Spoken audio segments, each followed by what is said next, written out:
गंगा श्रीमद् भागवत महापुराण। सजनों, भगवान की ये दिव्याति दिव्य पावन ज्ञान गंगा जो श्रीमद् भागवत महापुराण है, ये ऐसा दिव्य पुराण है जिसे हम साधारण पुस्तक नहीं कह सकते, जिसको हम कोई कहानी नहीं कह सकते, किस्सा नहीं कह सकते। भागवत तो मेरे प्रभु का वांग्मय स्वरूप है। साक्षात सांवले सांवले अक्षरों में मेरा श्याम विराजमान है, मेरे प्रभु विराजमान है। जिस समय भगवान इस धरा धाम को छोड़ करके गोलोक धाम जाने लगे और उद्धव जी महाराज ने कहा, हे भगवान, मैं आपके बिना कैसे रहूंगा, क्योंकि आज तक मैं आपके साथ में रहा, आपके साथ में चला, आपका पहना हुआ मैंने पहना, आपका खाया हुआ मैंने खाया, आपके दर्शन के बिना मैं रहूंगा कैसे। भगवान ने कहा, उद्धव, मैं कहीं नहीं जा रहा हूं। उद्धव, मैं कहीं नहीं जा रहा हूं। भागवत धर्म का प्रचार तुम्हें करना है, और जिस भागवत धर्म का तुम प्रचार करोगे, उस भागवत महापुराण के इन सांवले सांवले अक्षरों के रूप में मैं हमेशा संसार में विद्यमान रहूंगा, विराजमान रहूंगा। और जहां भागवत की कथा गाई जाएगी, जहां भागवत की कथा महाराज कही जाएगी, उस जगह मैं हमेशा निरंतर निवास करूंगा। कहने का मतलब क्या है सजनों, जिस पुराण की कथा हम श्रवण करने के लिए जा रहे हैं, श्रीमद् भागवताख्योयम, श्रीमद् भागवताख्योयम प्रत्यक्ष कृष्ण एव हि, प्रत्यक्ष कृष्ण एव हि। ये साक्षात भगवान श्री कृष्ण का वांग्मय स्वरूप है। भागवत में 18,000 श्लोक हैं, 12 स्कंद हैं।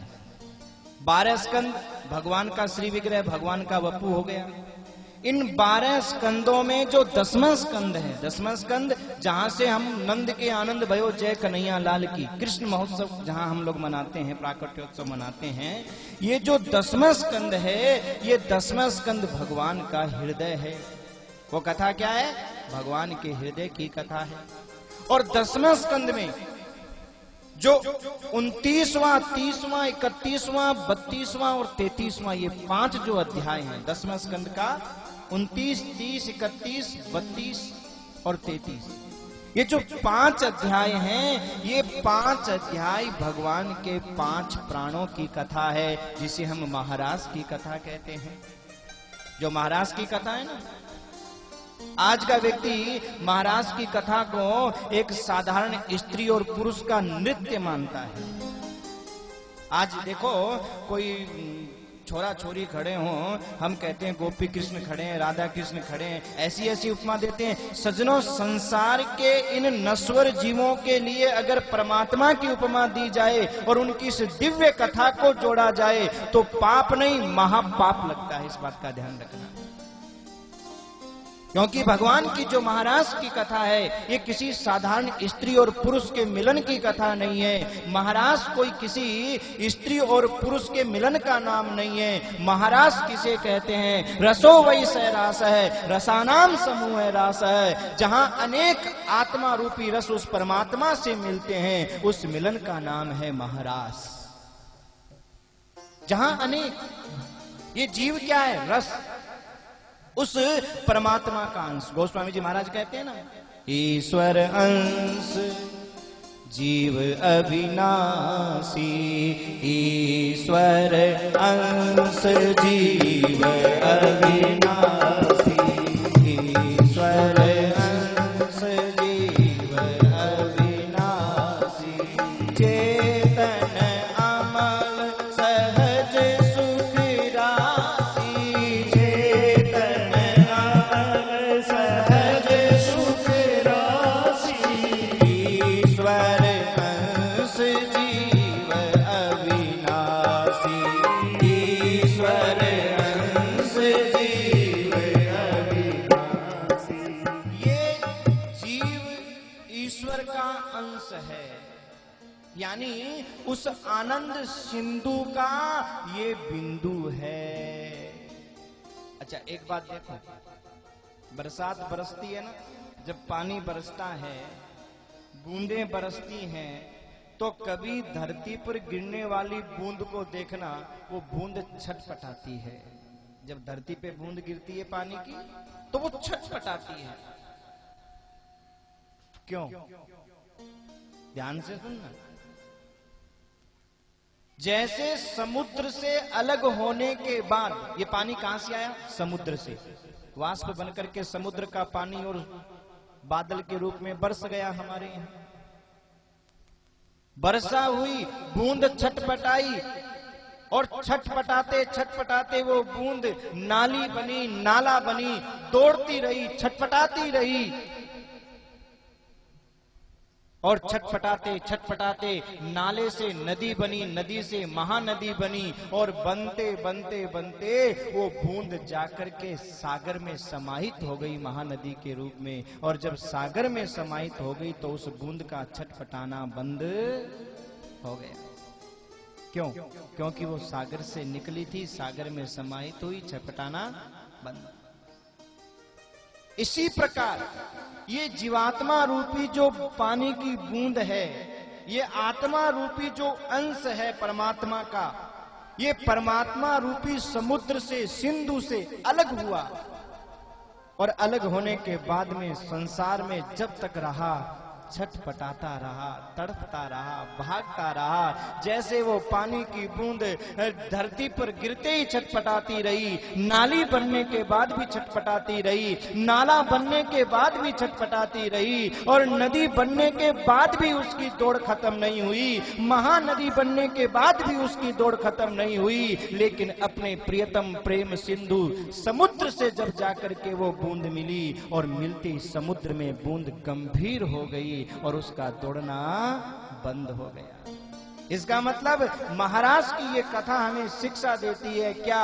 बोले ये आत्मा रूपी बूंद जब तक उस परमात्मा से नहीं मिलेगी तब तक छटपटाती रहेगी, और भजन के माध्यम से, प्रयत्न के माध्यम से, और कथा सत्संग के माध्यम से जिस दिन ये जीवात्मा रूपी बूंद उस परमात्मा से मिल जाएगी, और उस दिन इस जीव की छटपटाहट खत्म हो जाएगी। तो सजनों, ये जो महाराज के 5 अध्याय हैं, जिनकी कथा हम आगे श्रवण करेंगे, ये भगवान का हृदय है। 10वें स्कंद के 29, 30, 31, 32 और 33 ये 5 अध्याय भगवान के 5 प्राणों की कथा है। भागवत में 18,000 श्लोक हैं। एक एक श्लोक हमारे जीवन में सुंदर सुंदर शिक्षा प्रदान करता है महाराज, सुंदर सुंदर। देखो, भागवत केवल इसलिए नहीं सुनी जाती कि ध्रुव प्रहलाद की कहानी है या कथा है, या केवल नाच लेंगे या कूद लेंगे या भजन सुन लेंगे। भागवत का हर श्लोक हमें एक सुंदर शिक्षा देता है, और उस शिक्षा के ऊपर हमें ध्यान देना है। आज हम कथा सुनते हैं तो कथा में महाराज भजन में झूमेंगे, नाचेंगे, गाएंगे, लेकिन कथा शिक्षा क्या दे के गई, बोले इसका कोई पता। ठीक है, भजन में व्यक्ति को आनंद लेना चाहिए, भजन गाना चाहिए, सब अच्छी बात है, लेकिन इस बात का हमेशा ध्यान रखना चाहिए कि जो हम कथा प्रसंग सुन रहे हैं वो हमें क्या शिक्षा दे रहा है, और उस कथा की तरह हमारे जीवन में भी कोई प्रतिकूल परिस्थिति आ जाए तो भी हम उस कथा को जो हमने सुना है उस कथा का सहारा लेकर के उस प्रतिकूल परिस्थिति में अपने परमात्मा को नहीं भूलेंगे, अपने ईश्वर को नहीं भूलेंगे। इसलिए कथा सुनते हैं। भागवत के इन 12 स्कंदों से पहले 6 अध्यायों में भागवत का महात्म्य वर्णन किया गया है। 6 अध्यायों में महात्म्य वर्णन क्यों किया गया? क्योंकि सजनों, जब तक हम किसी के बारे में जाने नहीं तब तक उसके प्रति हमारी रुचि होती नहीं है। कोई भी दवाई है, अब जब तक हमें पता नहीं हो कि इस दवाई को खाने से क्या होगा, किसने खाई और खाने से क्या हुआ, तब तक दवाई को खाएंगे थोड़ी। तो भागवत रूपी अमृत को पीने से क्या होता है, भागवत रूपी अमृत किसने पिया और पीने से क्या हुआ, ये भागवत के महात्म्य के इन 6 अध्यायों में वर्णन किया गया है। और 6 अध्यायों के पहले अध्याय का पहला श्लोक, पहला संबोधन, सच्चिदानंद रूपाय विश्वोत्पत्त्यादि हेतवे तापत्रय विनाशाय श्री कृष्णाय वयं नुमः। श्री कृष्णाय वयं नुमः। इस पहले श्लोक में भगवान श्री कृष्ण को प्रणाम किया गया। हम सब परमात्मा को प्रणाम। किसी ने पूछा कि हम भगवान को प्रणाम क्यों करें? क्योंकि व्यक्ति बिना मतलब कुछ नहीं करना चाहता ना, बिना स्वार्थ। अरे भाई, रामायण में भी साफ गोस्वामी जी महाराज ने लिखा है, सुर नर मुनि जन की यह रीति, सुर नर मुनि जन की यह रीति, सुर नर मुनि जन की यह रीति, सुर नर मुनि जन की यह रीति, स्वार्थ लाभ करे सब प्रीति, स्वार्थ लाग करे सब प्रीति, स्वार्थ लाग करे सब प्रीति, स्वार्थ लाग करे सब प्रीति।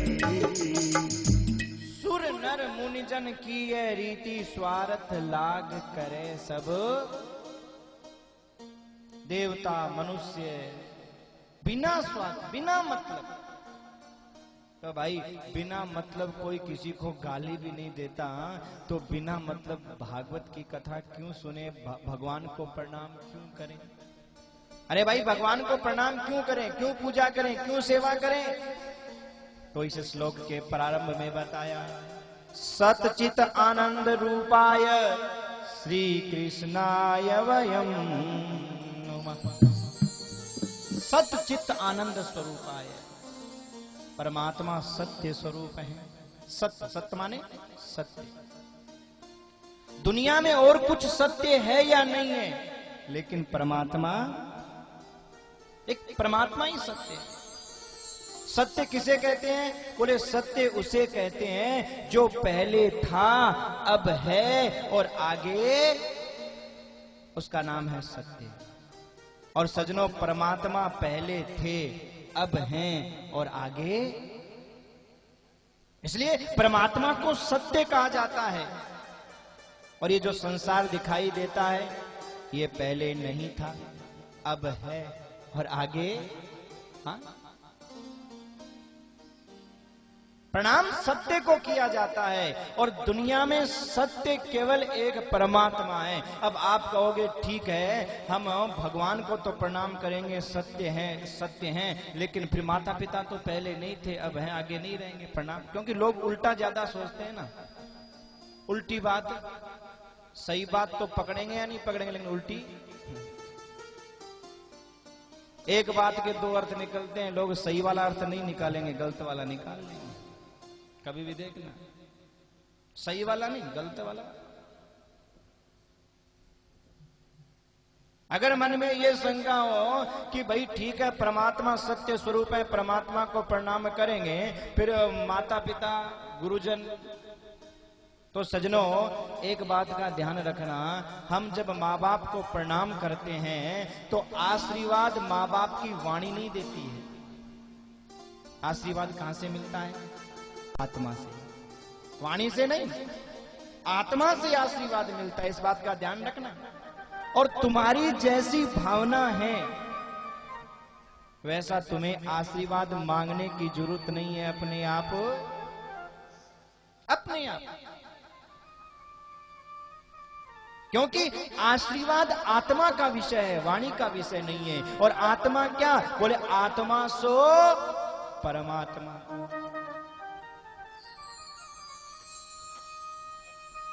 कई लोगों की शिकायत रहती है, महाराज क्या बताएं, हम सासू माँ की बहुत सेवा करते हैं, ससुर जी की बहुत सेवा करते हैं, लेकिन समस्या ये है कि सेवा के बाद भी गाली देते हैं। क्या बताएं? तो आपकी शंका का मैं समाधान कर दूं कि अगर आपकी भावना सच्ची है, आपकी भावना सच्ची है, अगर आप सच्ची भावना से अपने माँ बाप की, सास ससुर की सेवा कर रहे हो और वो गाली भी दे रहे हैं, तो आपको वो गालियां नहीं लगेंगी। फिर तो माँ बाप की गाल और घी की आपको आशीर्वाद लगेगा, गालियां नहीं लगेंगी। ध्यान देना, गारंटी की बात। और आप माँ बाप की सेवा केवल इसलिए करते हो कि भाई सेवा नहीं करेंगे तो बड़ा बेटा सोचता है कि पिताजी छोटे को ज्यादा धन दे देंगे, छोटा सोचता है कि बड़े को। अगर ऐसी भावना है, केवल धन के लिए आप मीठे मीठे बोल रहे हो और पीछे से उनको आप गालियां देते हो, कोसते हो, पीछे से ये सोचते हो कि कब मर जाए, अरे परेशान हो गए, अगर ऐसी आपकी भावनाएं हैं तो भले ही माँ बाप आपसे कितने भी मीठे मीठे बोलते हो, लेकिन आपकी आत्मा में अगर खोट है तो परमात्मा का आशीर्वाद आपको कभी मिल नहीं सकता। इस बात का ध्यान रखना, क्योंकि आशीर्वाद आत्मा का विषय है, वाणी का विषय नहीं है। माँ बाप आपके कपट को जानते हैं या नहीं जानते हैं, लेकिन परमात्मा आपके कपट को जानते हैं। और परमात्मा कहते हैं, हे जीव, माता पिता के रूप में तुम मेरा ही स्वरूप समझो, मैं ही माता पिता के रूप में आकर के और तुम्हें जन्म देता हूं और मैं ही तुम्हारा पालन करता हूं और तुम्हारी भावनाओं को समझ करके उसके अनुरूप तुम्हें उसका फल प्रदान करता हूं।